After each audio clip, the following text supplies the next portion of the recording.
Bonjour et bienvenue dans l'émission Un tête-à-tête avec l'expertise. Aujourd'hui, j'ai l'honneur d'accueillir Charles André qui va nous parler de relations avec l'argent. Et je sais que parmi vous, il y en a beaucoup avec qui cette relation est un petit peu néfaste. D'autres, ça va, il y a une relation cordiale, ils ont accepté plein de choses. Donc, bienvenue Charles André, merci d'être parmi nous. Merci, bonjour à toi, bonjour à tout le monde. Je suis ravi aussi d'être là, vraiment, c'est un grand honneur pour moi d'être invité par toi. Merci à toi. Alors, en quelques mots, je sais qu'aujourd'hui tu es coach en relations d'argent et leadership. Est-ce que tu peux nous présenter et tu nous donnes un petit peu les aboutissants pour comprendre comment tu en es arrivé là? Je suis né au milieu de femmes, puisque j'ai quatre sœurs et une maman, et donc un papa qui était très absent, qui travaillait beaucoup pour gagner de l'argent, justement. Et ma maman était au foyer, donc elle s'occupait de nous. Et moi, je comprenais pas que je sois un garçon, quoi. Voilà. Ah, Et ok. j'ai vraiment refoulé une grosse partie de ma part féminine, même pratiquement toute ma part féminine, mes émotions, ma sensibilité, ma créativité. Et, euh, et donc, je suis devenu un mec, quoi, un vrai mec, un couillu, quoi, celui qui est fort, qui a jamais mal, qui pleure pas, etc. Et donc, j'étais chef de bande quand j'étais adolescent. J'ai monté ma boîte, j'avais 26 ans, et puis j'en ai racheté une, etc. Puis en 2008, j'achète une boîte. Euh, J'avais 40 et quelques années, 47, 5, 6, 47 ans. C'était en 2008, donc il y avait les subprimes juste après en 2009. En plus, cette boîte, je l'ai achetée, je pense que j'ai fait une, enfin, je pense, oui, j'ai fait une erreur. En tout cas, je l'ai acheté peut-être trop cher ou le mec m'a manipulé. Et donc, très vite, je me suis rendu compte que bah, il fallait que. Il y avait un problème, un grave problème financier. Et donc, j'ai bossé comme un dingue. Et au bout de 3 mois, j'ai explosé en vol. Voilà. Ça a été le début de la descente aux enfers. Dépression, ma boîte a été mise en sauvegarde judiciaire. Et je me bats pendant un an pour sortir la boîte malgré ma difficulté, mais je suis complètement épuisé. Et donc, au bout d'un an, même si j'ai réussi à sortir la société de redressement judiciaire, je décide de la mettre en liquidation judiciaire. Et là, je perds tout ce que j'ai. Bon, c'était pas énorme, j'avais à peu près 1 million d'euros, mais je les perds.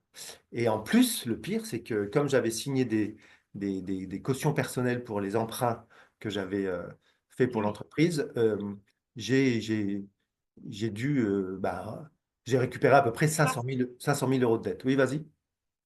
Faire face justement à toutes ces Oui, dettes. oui, c'est ça. Et donc, les banques sont venues me voir en me disant, bah voilà, la boîte a liquidé, donc il faut payer maintenant. Il faut rembourser 500 000 euros. Alors, j'avais tout perdu, j'avais plus rien, quoi. C'était horrible, horrible, horrible, horrible. Ah mais Et oui, je donc, me mets à la place. et donc ah ouais, ça a été, ah ouais, c'était la descente aux enfers. J'ai beaucoup d'ego, hein, beaucoup d'ego.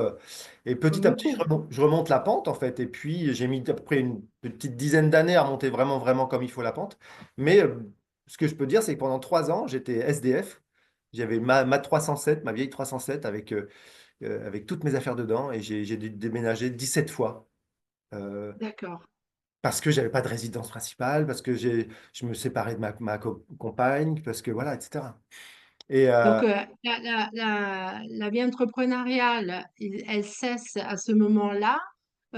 Tu décides quoi? De reprendre une autre activité entrepreneuriale ou tu reviens au salariat? eh ben non, oui, enfin oui, alors ça se rentre dans le détail, mais tout le monde me disait oui, il faut que tu sois salarié, il faut que tu sois salarié. Donc j'ai fait 6 mois de salariat, mais ça n'a pas marché. Je me bien vu que moi, je suis pas un homme salarié, enfin ça me convient pas. Et donc j'ai repris des études. J'ai passé un diplôme d'ingénieur en formation. J'étais un ingénieur de la D'accord. formation, un master 2, mais je voulais pas être formateur en fait, ça me plaisait pas. Et puis j'ai fait 3 ans pour être coach. J'ai été team builder avec Jean-Jacques Molahuc à Lyon.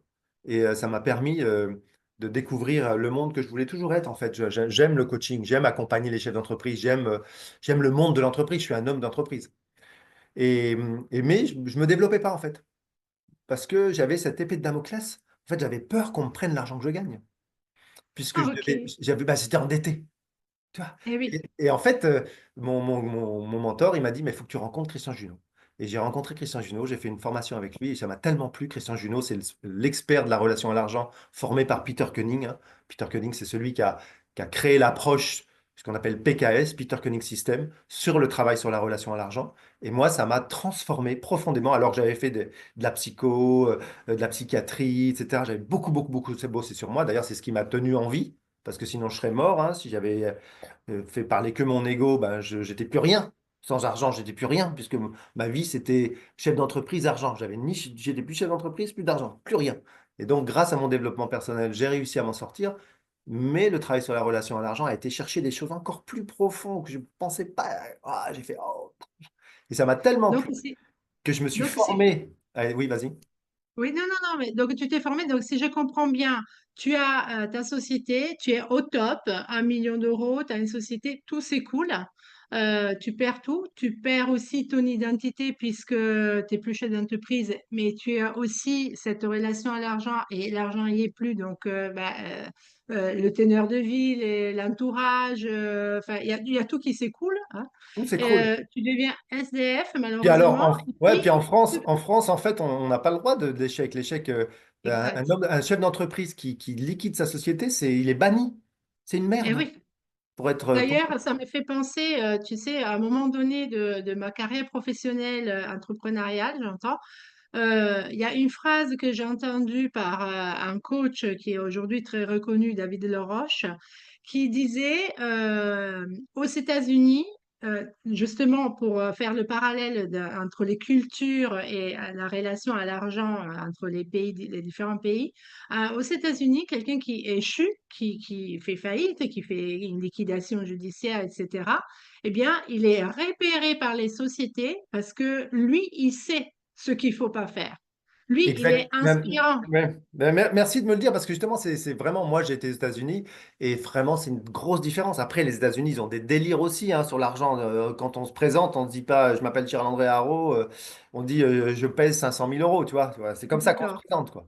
Donc OK. il y a aussi des dérives. Mais en effet, Oui, oui, je veux oui. dire, tu as raison. Le fait d'avoir des échecs financiers, de faire des. D'ailleurs, on le voit bien, hein, les gens qui réussissent, les personnes. Bon, je prends cet exemple-là, mais le patron de Tesla, bon, je ne dis pas que je le porte pas dans mon cœur, mais il a eu combien Oui, d'échecs avant de.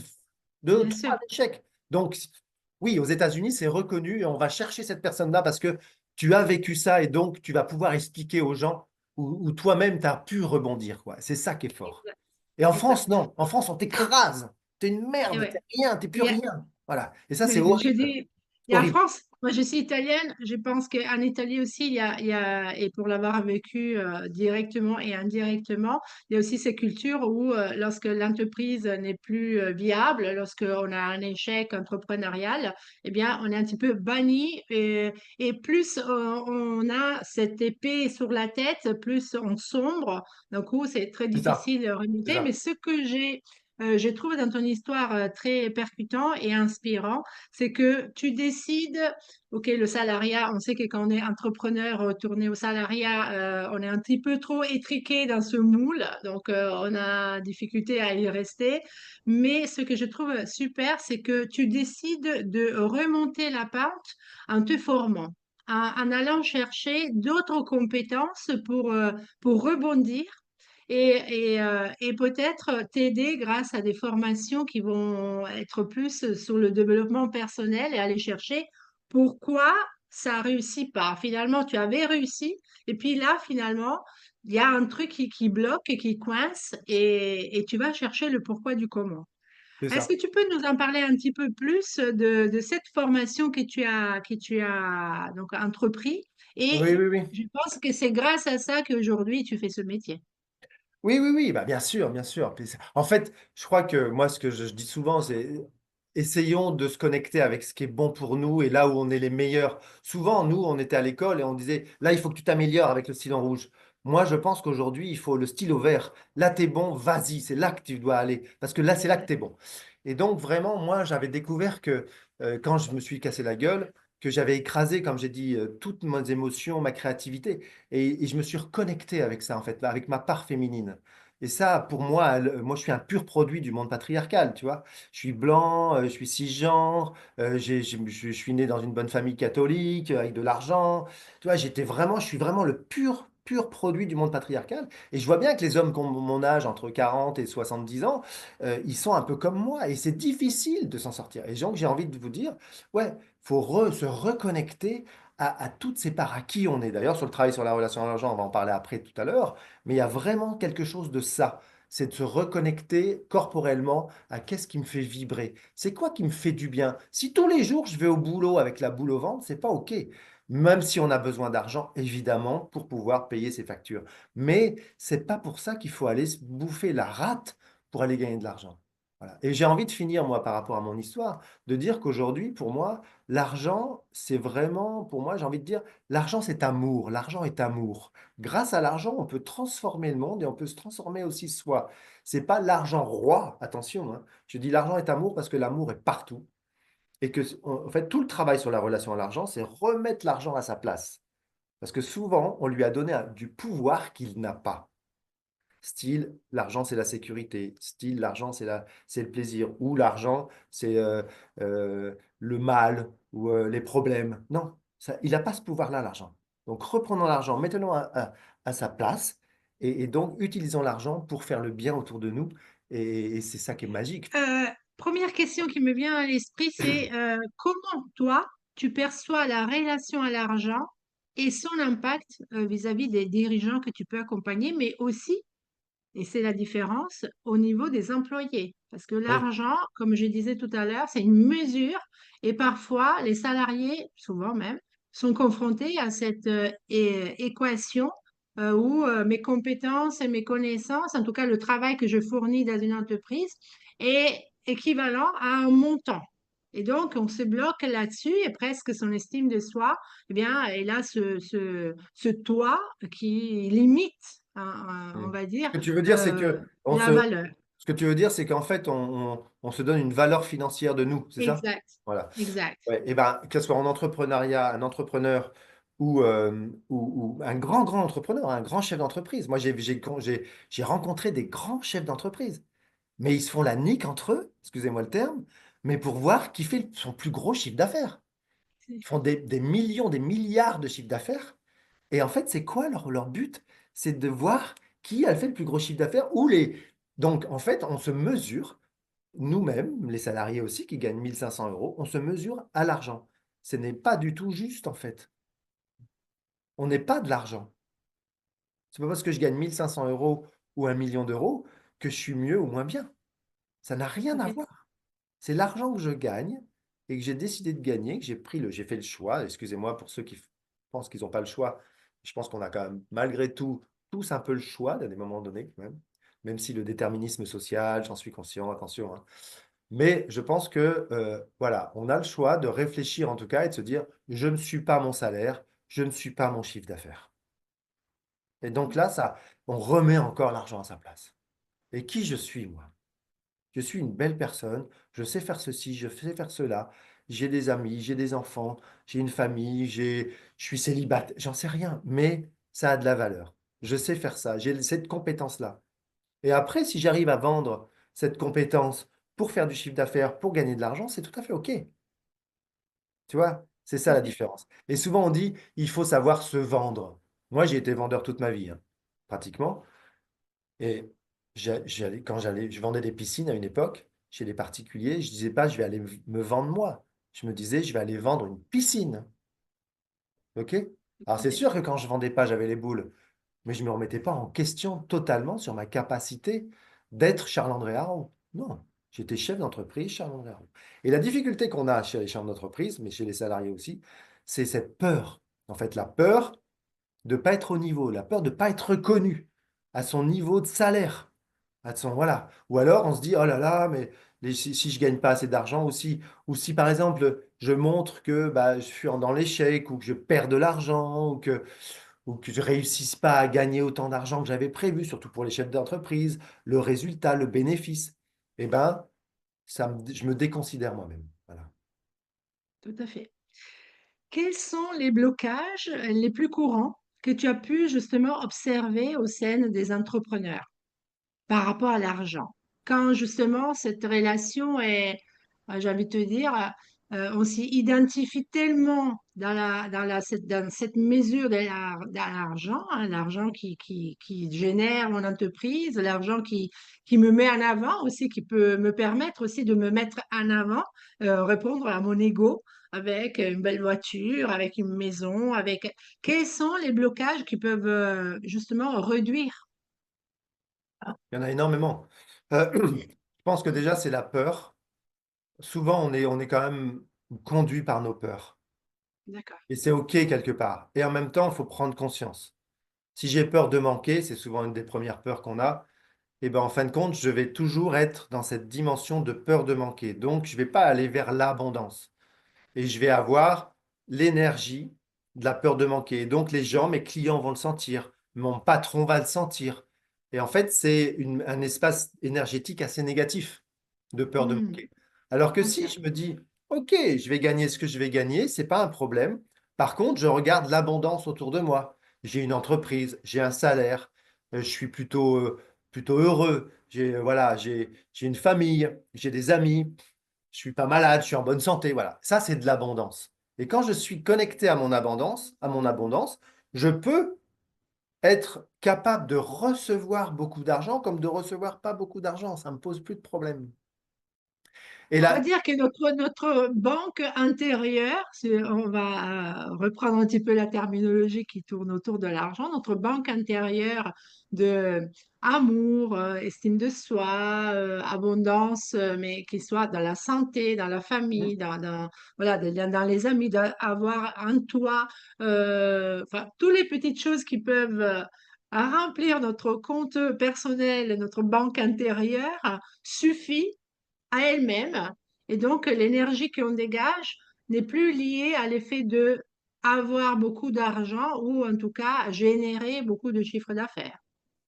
oui, parce que comme tu me disais, les blocages, en fait, c'est les peurs qu'on a souvent, c'est que on gagne pas assez d'argent ou on gagne trop d'argent. En fait, c'est le regard des autres sur nous. Et c'est notre OK, propre regard sur nous-mêmes. Ça, c'est OK. vraiment la base. Souvent, quand je coach des gens ou quand je coach en collectif ou même en individuel, la difficulté, c'est ça. En fait, j'ai eu des gens qui me disent, mais moi, je peux pas te dire combien je gagne. Non, parce que j'ai honte de combien je gagne. Je gagne trop. OK. Et après, on va me regarder en me disant, oh là là. Tu vois. Ah oui. Et surtout les femmes. Les hommes, c'est un peu plus facile. Mais les femmes, c'est très difficile pour elles de dire, je gagne 10 000 € par mois, par exemple. Et ça, il y en a beaucoup, hein. Il y en a plus qu'on Ah, croit. OK. Et oui. Donc, le premier obstacle, c'est la peur C'est la peur de regard des autres et du regard, le regard que moi-même je pose sur moi. Voilà. et du manque. Et la peur de manquer, évidemment. Si j'ai pas le chiffre d'affaires qu'il faut, si mon client m'a pas payé, après je vais avoir l'URSSAF qui va me tomber dessus, je vais pas pouvoir payer mes employés, il va falloir que je licencie. Voilà. Et donc c'est vrai que enfin, la peur de manquer est souvent beaucoup plus forte chez les entrepreneurs que chez les salariés. Un salarié, surtout en France, d'ailleurs on dit le CDI, moi j'espère qu'on va arrêter avec ce CDI parce que ça crée une sécurité qui n'en est pas une vraie, quoi. Donc, en fait, Revenons au attention à ça, blocage. attention. Ouais. Donc, blocage, on a dit la peur, manque ou la peur de avouer notre, enfin, La le peur du chiffre d'affaires jugement, qu'on fait. la- Le jugement, le regard des le, autres, OK. et propre. Au-delà de la peur, il y a d'autres blocages qu'on peut identifier. Ouais, bah après, c'est souvent en fait, quand les gens ont beaucoup d'argent, c'est la peur de perdre. OK. Hein, voilà. Et c'est pour ça que je dis souvent, l'argent, ça donne pas vraiment forcément à être heureux. Je dis pas que ça aide pas un peu à être bien dans sa vie, confortable. Mais il y a des gens qui ont beaucoup, beaucoup d'argent et qui sont stressés, mais grave, qui vont perdre 100 000 €, mais ils ont 2 millions ou 3 millions sur leur compte en banque. Mais 100 000 € pour eux, c'est une catastrophe. Ils pleurent, quoi. Ils sont d'un Eh oui. stress. Voilà. Donc la peur de perdre quand on a. Et donc, ça, c'est énorme. Peur de perdre, c'est vraiment énorme. Et puis, ça parle d'insécurité, hein. On parle beaucoup dans le travail sur la relation à l'argent. Je suis sécure avec et sans argent. Parce que vraiment, on projette sur l'argent notre propre sécurité. Et en vrai, la vraie sécurité, elle est à l'intérieur. Elle est à l'intérieur de nous. OK. Voilà. Ok, très intéressant. Autant plus intéressant que tu parles aussi de énergie qu'on dégage quand justement notre baromètre des peurs est OK. Et donc, quand on va vers nos clients, vers nos prospects, si ce baromètre est OK et on est aligné avec tous nos blocages. Donc, on a un petit peu éliminé les peurs, en tout cas, on les gère au mieux. Eh bien, on vibre d'une énergie qui est totalement différente d'une énergie telle que la peur du manque, la peur de l'estime de soi, du jugement, de la perte, etc., etc. Donc, De ça, l'échec. c'est très intéressant, voilà, cette relation avec l'énergie qu'on émane, les vibrations qu'on émane, parce que c'est presque physiologique. Ouais, de l'échec aussi, hein. L'échec, c'est un truc en France, on parlait d'échec, la liquidation judiciaire, c'est un échec. L'échec, moi j'aime bien dire que grâce aux difficultés, on peut rebondir, quoi, hein. Vraiment, c'est important. Mais par rapport à ce que tu dis, je dis attention quand même, faut pas refouler. Tout ce qu'on refoule, en fait, toutes nos peurs, tous nos manques, toutes nos parts, on travaille beaucoup sur la relation à l'argent, sur, pardon, les polarités. Souvent, on a Mhm. envie d'être gentil, d'être généreux, d'être riche, d'être, etc. Et on n'a pas envie d'être pauvre, méchant, radin. Et en fait, l'un n'existe pas sans l'autre. La lumière n'existe pas sans la nuit. Et donc, qu'est-ce qu'on fait? On refoule souvent toutes nos peurs ou nos parts sombres qu'on n'a pas envie d'avoir, mais qu'on a quand même. Et tout le travail qu'on fait, c'est je me réapproprie Eh oui. les parts qui sont plutôt sombres, qui existent, qui ont de la valeur ou qui n'ont pas de valeur, c'est pas le problème, mais souvent elles ont quand même de la valeur. Et à ce moment-là, je peux, moi, j'aime bien prendre, je n'ai pas de stylo, mais euh, tu vois, il y a les polarités ici. Donc là, si par exemple je suis radin et puis là je suis généreux, ben, si j'accepte d'être radin, j'ai toute cette ouverture-là, et je peux me déplacer avec mon curseur entre le radin et le généreux, alors que j'ai Tout à toujours fait. envie d'être là. Donc en fait, je suis un peu coincé déjà dans une petite partie de moi-même. Et en plus, le radin, à un moment donné, il va revenir tout ce qu'on refoule, ça revient un peu comme une cocotte minute, ça sort au mauvais moment, avec les mauvaises personnes. Et donc, c'est là qu'on est en crise, c'est là qu'on est en burn-out, ou en dépression, ou en colère, ou des trucs qui sortent, on comprend rien, quoi. Parce qu'on a refoulé cette partie de nous, et ça sort comme ça à un Oui, mauvais. tout à fait. Alors que si on prend conscience, parce que tu disais, il faut les mettre de côté. Non, je vais chez un client, j'ai peur de manquer. Par exemple, je vais chez un client, j'ai reçu une lettre de l'URSSAF parce que j'ai pas payé mon URSSAF. Bah, ok, je vais pas refouler ce truc-là. Je l'accueille. Je l'accueille, je dis, ok, je n'ai pas d'argent, je n'ai pas payé mon URSSAF. Là, je vais chez un client. Si j'ai peur de ça, si je me dis, il faut absolument que je vende, sinon je ne vais pas pouvoir payer mon URSSAF. Mais le client, il va le sentir, ça. D'accord? Ouais. Ok. Donc, c'est juste, j'accueille. C'est sûr que si mon client il n'achète pas, ça va être un peu compliqué. À la limite, même, je peux le dire à mon client. Je ne peux pas le dire à mon client pour qu'il me vende, pour qu'il m'achète quelque chose, mais si je me sens accueilli par le client comme je suis, on peut en parler. Ben, tiens, je vais recevoir une lettre de l'URSSAF. Ah oui, machin. Ça crée un lien. Je dis pas qu'il faut faire ça, hein. Je dis juste, soyons honnêtes avec nous-mêmes. Voilà, l'honnêteté avec nous-mêmes. Si finalement je suis trop en stress, j'ai trop peur, je peux aussi annuler mon rendez-vous plutôt que Mhm. de fusiller mon rendez-vous. Je vais appeler mon client, je vais lui dire, voilà, est-ce qu'on peut repousser le rendez-vous à demain?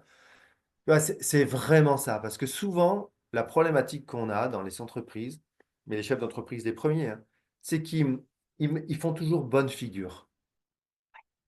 Tu vois, C'est un peu l'effet Instagram, j'ai envie de dire. Tu c'est sais, sur ça. les réseaux sociaux, tout va bien, tout est OK, Les on est petits tous, oiseaux, voilà. voilà, Non, youpi, tout va bien, non, alors qu'on sait très bien mais qu'il y a bien des sûr. moments où on est moins bien, il y a des moments où on est en difficulté, il y a des moments, voilà, c'est up and down, mais dans tout, ouais, dans la vie C'est la vie. professionnelle, tout ça.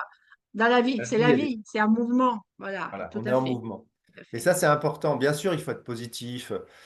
Mais je veux dire, c'est sûr que quand je disais l'abondance, si on se connecte avec notre abondance plutôt qu'avec notre manque, c'est mieux, évidemment. Mais les deux, enfin, je pense que tout commence par la prise de conscience. Moi, j'avais OK. pas conscience. Moi, j'étais dans l'inconscience pendant jusqu'à 40 ans, j'étais dans l'inconscience. Je dis pas que c'était pas bien, hein. Des fois, je me dis, ah! comme j'étais bien quand j'étais inconscient sur mon petit nuage rose. Je voyais pas tout le mal. J'avais remis de côté la maladie, la pauvreté, la vieillesse, toutes les choses que j'aimais pas. Je les avais mis dans une boîte bien fermée à clé au fond de moi. Et puis j'étais que dans la réussite, l'argent, la beauté, la reconnaissance. Je réussissais tout ce que je faisais. Mais c'était pas OK en fait. Parce que quand je me suis pris un mur, je me suis pris grave le mur. Ah oui. J'avais qu'une envie, c'était mourir, hein. Parce que j'étais plus rien. Donc, Donc, qu'est-ce que, justement, par rapport à tout ça, qu'est-ce que tu pourrais conseiller aux entrepreneurs qui aujourd'hui, ben, ils sont plutôt dans la phase down pour contrer ces peurs, pour aller de mieux à mieux? Trois ou quatre conseils pratico-pratiques, comme j'aime bien donner, pour que justement on puisse actionner tes conseils là, dans l'instant T. venez me voir. Oui, ça, pourquoi? Oui, parce qu'il y en a de moins en moins. Justement, Non, on non, mais parlait je déjà de la plaisante. peur d'en parler. Oui, donc je pense qu'en effet, je disais ça, mais c'est vrai. En fait, en tout cas, quand je dis moi, ça peut être n'importe qui, mais enfin, un spécialiste de la relation à l'argent, c'est mieux. Mais je pense que vraiment, travailler sur sa relation à l'argent, ça, c'est difficile, ça bouscule, mais c'est tellement bénéfique. Ça nous transforme tellement de l'intérieur, quoi. Moi, je sais que puis c'est un travail de tous les jours, hein. Moi, avec ma communauté de spécialistes de la relation à l'argent, on se coach entre nous. C'est pas parce que je vais. Bien sûr, on évolue, on se transforme, etc. Donc, déjà, voilà, en parler aux bonnes personnes. Donc, ça, OK. je veux dire, ne pas rester seul, enfermé dans sa difficulté. Voilà. Vraiment, bah, aller voir un psy s'il y a besoin, en parler à des gens de confiance. C'est pour ça que je dis, pourquoi pas venir voir un spécialiste de la relation à l'argent moi, je suis team builder aussi, j'accompagne des chefs d'entreprise, des équipes, donc ça permet déjà voilà, de dégager un truc, voilà. De- Euh, Tout à fait. De voilà. poser les De valises, comme poser, j'ai voilà, envie de de dire. poser les valises, vraiment, c'est ça. Ensuite, je pense que c'est accepter qui je suis, quoi. Parce que souvent, les chefs d'entreprise, mais les salariés aussi, on est souvent un peu. J'aime bien l'image du maquillage pour les femmes. Tu vois, quand tu sors de ton lit pas maquillé, puis quand tu sors de la salle de bain maquillé, habillé, il y a souvent quand même des Il y a un grosses décalage. différences. Voilà. Oui, Les deux sont OK, en fait. C'est juste que accepte que tu es aussi pas maquillé sortir du lit. Tu vois, que tu es en difficulté avec toi-même. Parce que, tout à en fait. fait, le problème qu'on a souvent, c'est qu'on refoule, on refoule, on refoule. On est toujours maquillé, toujours maquillé, toujours maquillé. On ne veut plus même se regarder dans la glace quand on sort du lit. On n'accepte plus du tout cette part de nous. Et il y a un moment donné où on s'écroule. On s'écroule parce qu'on n'est pas des surhommes ou des surfemmes. Voilà. Tout Donc, à fait. vraiment accepter qui je suis et puis travailler sur soi dans le développement personnel, je pense que ça a de la valeur pour vraiment petit à petit s'apaiser. Et sur sa relation à l'argent, pour moi, ça a vraiment beaucoup d'intérêt parce que on va très loin dans le travail sur la relation à l'argent, hein. On va, on peut aller jusqu'à l'enfant non désiré. Peter Cunning, il a découvert que si mes parents voulaient une fille, que je suis un garçon, ou si je suis arrivé trop tôt, ou je suis arrivé à un moment où ils n'avaient pas d'argent, ou si, voilà, et ben ça a impacté ma vie, hein. D'accord. J'ai surjoué ma vie. Par exemple, si je suis un garçon, que je suis une fille, que mes parents voulaient un garçon, que je suis une fille, eh ben, je vais surjouer ma vie de fille. Je vais prouver que je suis une femme. Voilà.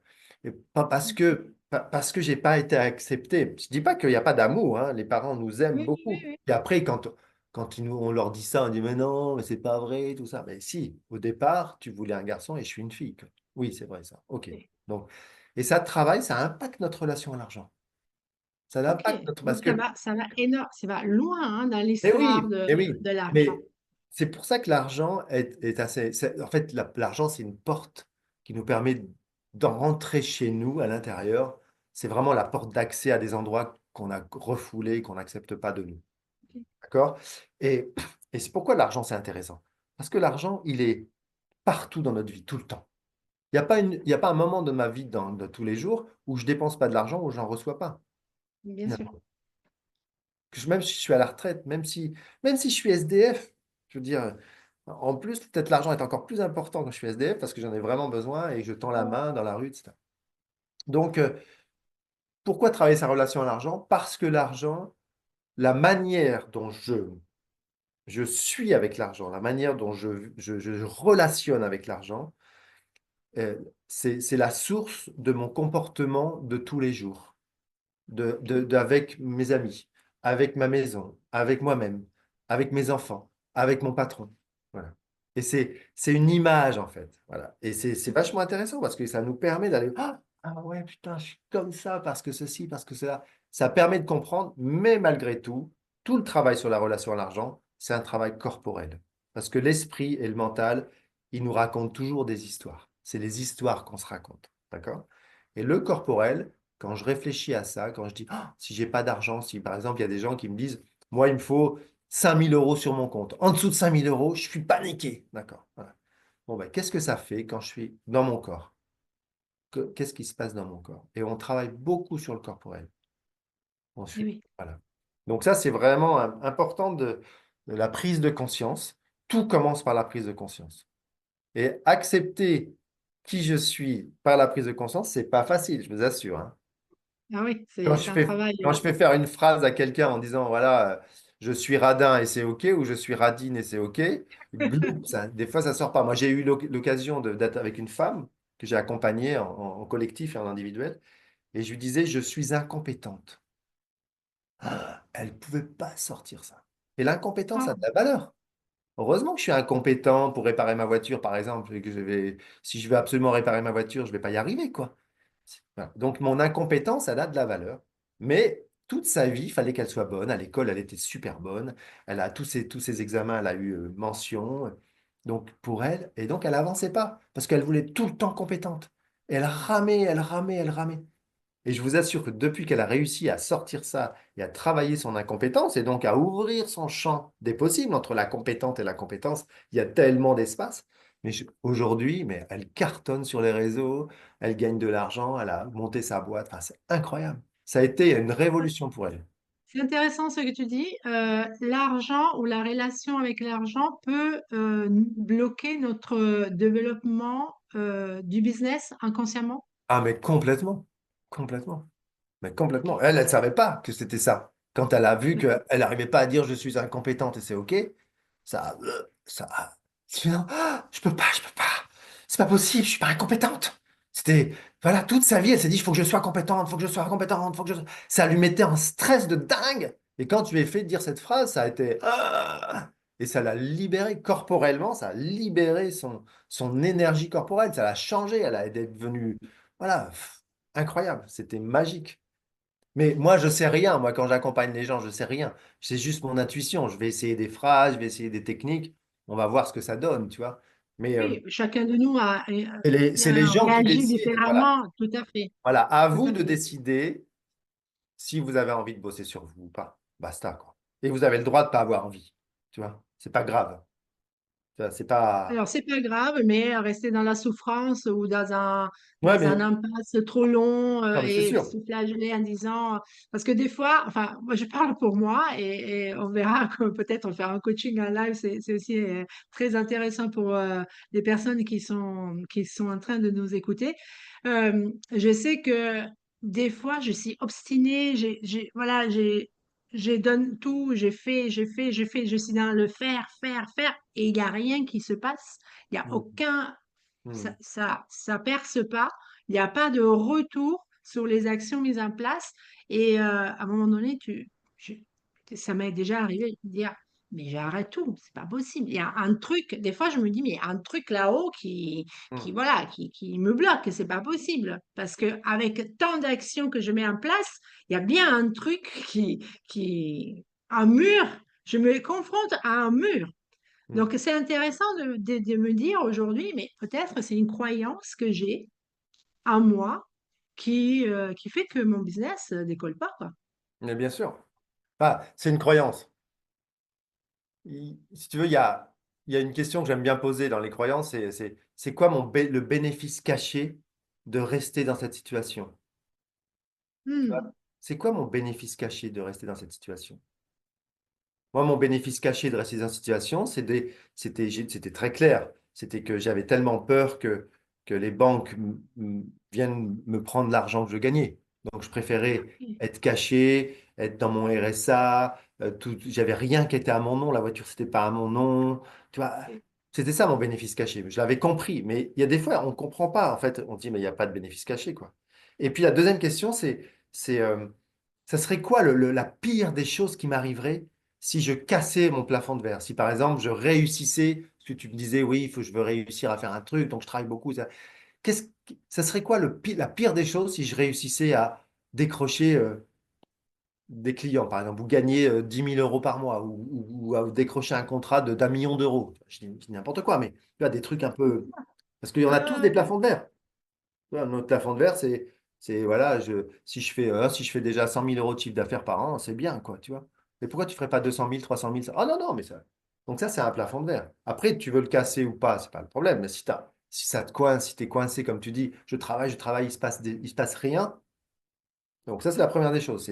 Tu vois, ces deux questions, elles sont géniales parce que ça, vraiment, ça te permet d'aller un peu plus profond. Et puis ensuite, tu dis, je regarde là-haut, il y a un truc qui bloque et tout. Ben, ça, c'est très facile chez nous, on est tous pareils, d'aller chercher à l'extérieur de nous quand ça va pas. Et en oui, fait, c'est juste à l'intérieur de moi. Et quand tu te poses ces questions, ça ne parle que de toi. Tu tout vois? à fait. Mais pourquoi? Qu'est-ce que je Intéressant. fais moi? Quelle énergie je mets pour pas que ça fonctionne? Il y a forcément un Ah, bénéfice intéressant. caché. Tu vois, le bénéfice caché, il est génial. Et il faut aller le chercher parce qu'il y a forcément Si tu te rends compte, si tu fais tout ce qu'il faut pour te développer, pour gagner, faire du chiffre d'affaires, que tu as tout fait, tout ce qu'il faut, tu as été à bosser du 8 heures du matin jusqu'à 22 heures le soir, et rien ne se passe.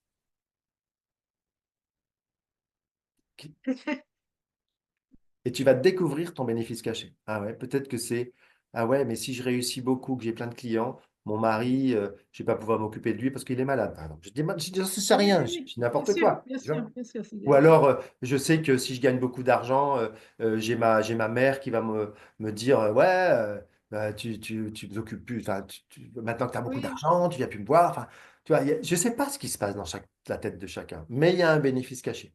Il y a un blocage quelque part, c'est qu'il y a quelque chose. ok. Génial, génial. Ça montre bien qu'avec les bonnes questions, on arrive à extraire les réponses les plus refoulées à nous pour justement conscientiser finalement. Oui, Conscientiser tout ce qui nous bloque à avancer, à réussir et aller de bien sûr. l'avant. Ça peut être ça, puis ça peut être aussi quelque chose comme, tu vois, comme une croyance limitante de tes parents. Tu vois, moi, j'aime bien travailler sur les déloyautés. J'ai travaillé là avec le CJD, une femme qui ne se développait pas. Voilà. Et je lui dis, mais c'est quoi, qu'est-ce qu'on disait dans ta famille? Bah, j'avais une maman qui était prof et un papa qui, financièrement, il a toujours un peu ramé, quoi. Et donc, elle était loyale à ses parents de ne pas gagner beaucoup d'argent. Ok. C'était inconscient. Mhm. Tu vois, sa mère prof, elle gagnait pas beaucoup d'argent, son père qui réussissait pas financièrement. Donc, elle était chef Oui. d'entreprise et elle était loyale à ses parents. Et donc, je lui ai fait travailler sa déloyauté. Je te suis déloyal, papa, maman, je te suis déloyal à vos croyances qu'il faut pas gagner beaucoup d'argent, que c'est bien de pas gagner beaucoup d'argent, que c'est mieux de pas gagner beaucoup d'argent, ou de rester D'accord. petit, ou de rester humble, tu vois, financièrement parlant. Et après, on Mhm. va travailler la loyauté. Je te suis loyal, papa, maman, je te suis loyal, même si je gagne beaucoup d'argent sans trop travailler, par exemple. Parce que souvent, on dit, si je gagne beaucoup d'argent, il faut que je travaille beaucoup. Ouais. Souvent, c'est la problématique. Hein. Le travail, Oui, c'est ça dur, c'est quelque il faut chose en que chier. Ça, c'est la tout à croyance. Il fait. faut que j'en Ouais, chie. Et ça, ouais. c'est ce que nous a dit nos parents, nos grands-parents, etc. Je dis pas qu'il ne faut pas Le travailler, modèle qu'on mais a eu, justement. pourquoi il faudrait que ça soit dur, quoi? Pourquoi le travail et gagner de l'argent, ça doit être dur? Ça peut être plaisant, ça peut être. Tu vois, souvent on dit, ah là là, mais je prends tellement de plaisir à travailler. Oh, je vais pas trop facturer quand même, j'ai pris tellement de plaisir. Bah, au contraire, plus tu prends du plaisir, plus tu dois facturer cher. Parce que si tu prends du plaisir, l'autre a pris du plaisir aussi. C'est sûr. Ça va pas que dans un Exact. sens. Ou alors, tu es un manipulateur et tu es un mot. Enfin, tu vois, quelqu'un qui va. Voilà, donc, c'est pas OK. Mais si tu prends du plaisir dans ton travail, ben, tu as le droit de gagner beaucoup d'argent. Et Bien sûr, et les bien sûr. loyautés et les déloyautés, c'est extraordinaire. Ça te débloque des trucs. Elle m'a écrit un message, un mail le lendemain, en me disant, mais je sais qu'il y a encore plein de choses à travailler. Elle m'a dit, mais merci parce que j'avais jamais pris conscience que j'étais loyal à mes parents sur le fait de pas trop gagner d'argent. La relation à l'argent, des fois, ça nous est pas propre à nous-mêmes et il faut aller chercher d'où ça vient. Et Ouais, donc, l'intérêt de venir vers un coach en relation avec l'argent comme toi et clarifier tout ça pour avancer dans notre vie perso et professionnelle, ça c'est important. Alors, dernière chose, Charles-André, on peut te retrouver où? Est-ce que tu as un site? Est-ce que Mon site tu es... web, c'est www.atelierdecharlie.fr. Mais pour l'instant, vous pouvez y aller. Mais il est très bien fait, mais il est plus sur le team builder. Il n'est pas tellement sur la relation. Ok.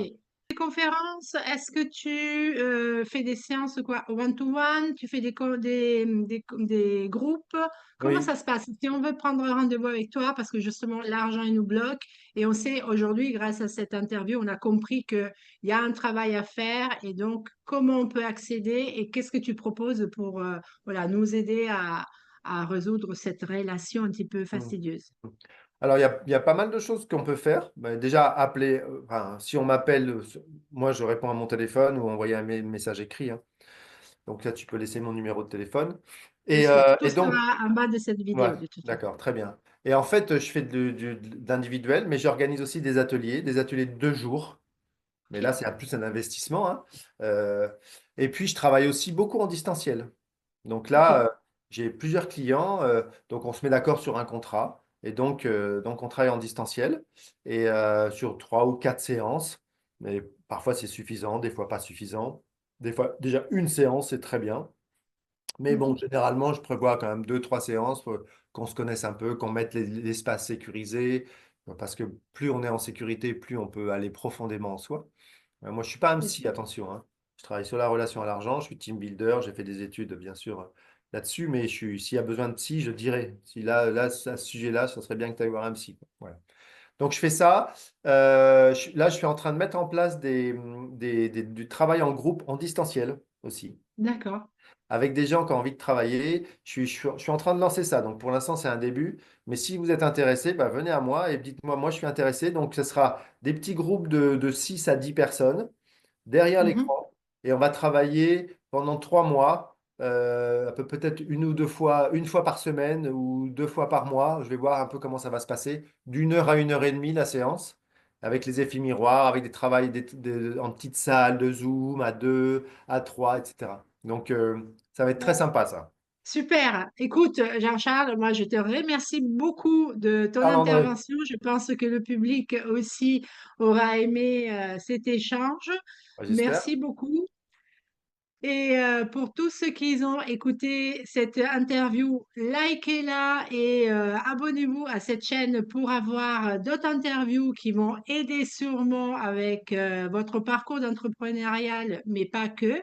Et puis d'ici à la prochaine vidéo, comme d'habitude, je vous souhaite un bon business à tous. Bye! Ciao, merci beaucoup.